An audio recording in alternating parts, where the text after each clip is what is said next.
وإن من أهل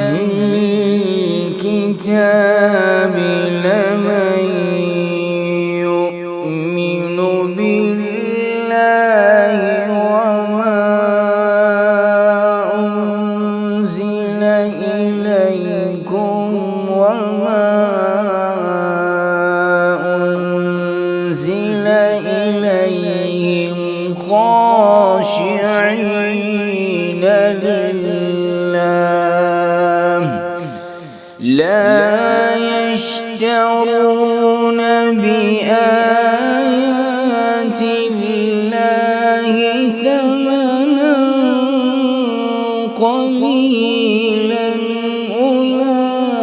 أولئك لهم أجرهم عند ربهم